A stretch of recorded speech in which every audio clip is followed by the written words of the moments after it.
Hello and welcome to the program News Across Nigeria. I'm Ayotunde Balogun. Coming up on the program, National Human Rights Commission trains the military on upholding human rights.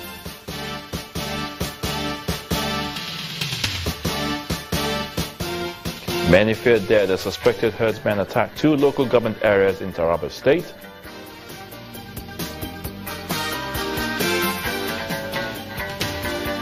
And Delta State Governor Ifeanyi Okowa inspects ongoing and completed projects.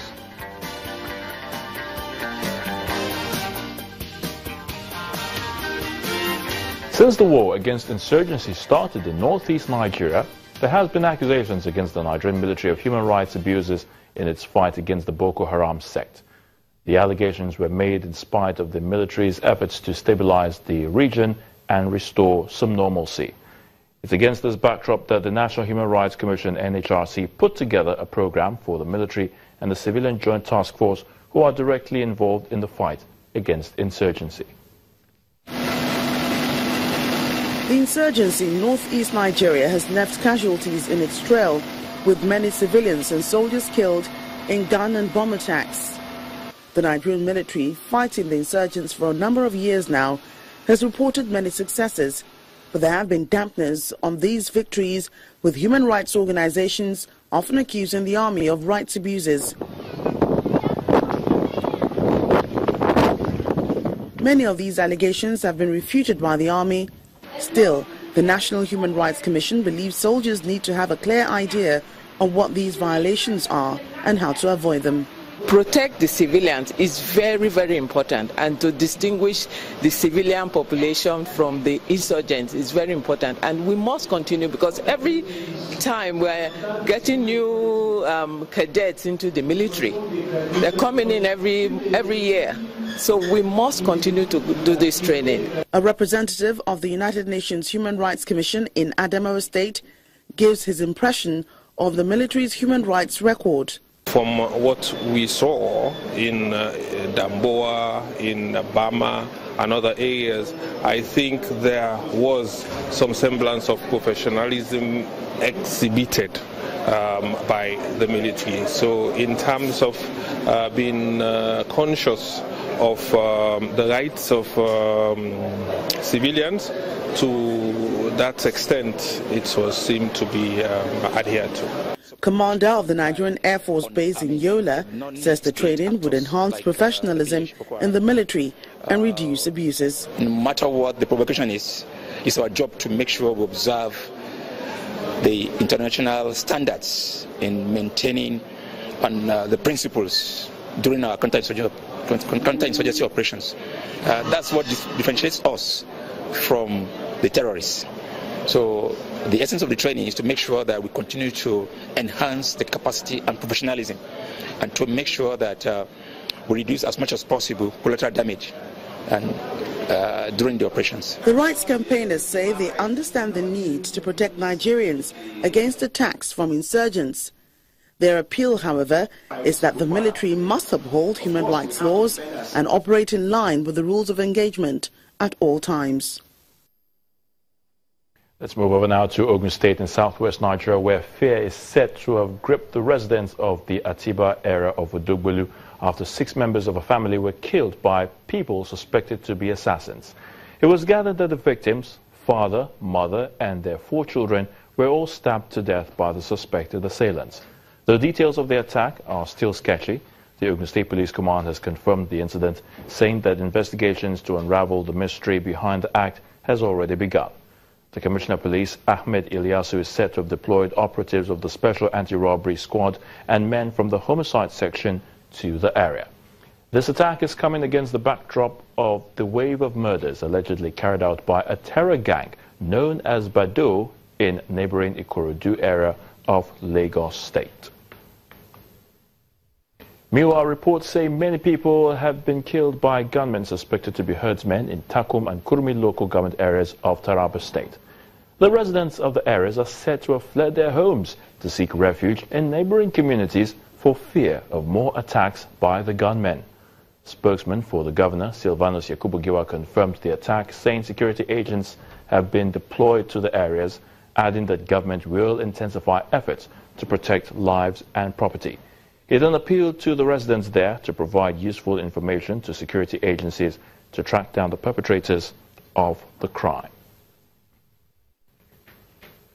6 states located along the river or the rivers that contribute to the Lake Chad Basin from the Nigerian side are meeting in Jos, the Plateau State capital, to provide a sustainable funding mechanism for the basin's water management issues.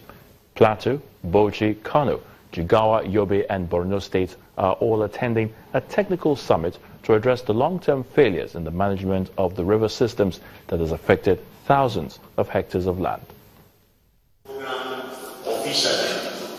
It's the regional summit on Hadejia Basin. Present at the meeting are experts in water resources management, including officials of federal and state ministries from the 6 states along the Hadejia Jama'are Komodugu Yobe hydrological basin.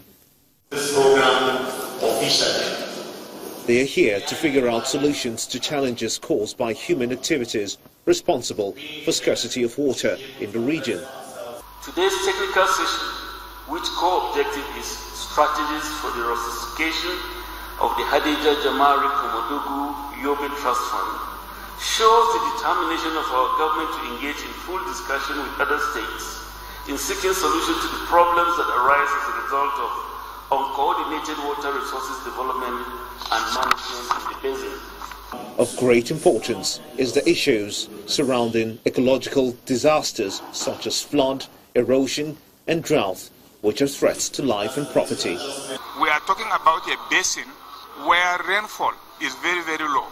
From Hadejia up to the shores of Lake Chad, people depend on the water in the river to farm, not on rainfall. So once there's no water in the river, it means no farming, no livestock, no fishing. And that's what has been happening, and that's why the governors decided to create the trust fund to now collectively act on the basis of this platform to address the problem. The rivers are not flowing normally again because there is siltation, and the siltation is blocking the flow of the river. And this does not only stop the river from getting to the places where it should get to so that farmers can use it, it also stops the river from getting water into the Lake Chad, and so the Lake Chad is drying. And then in addition, where there is a blockage, whenever it rains, the river now floods and overflows the boundary, the boundaries.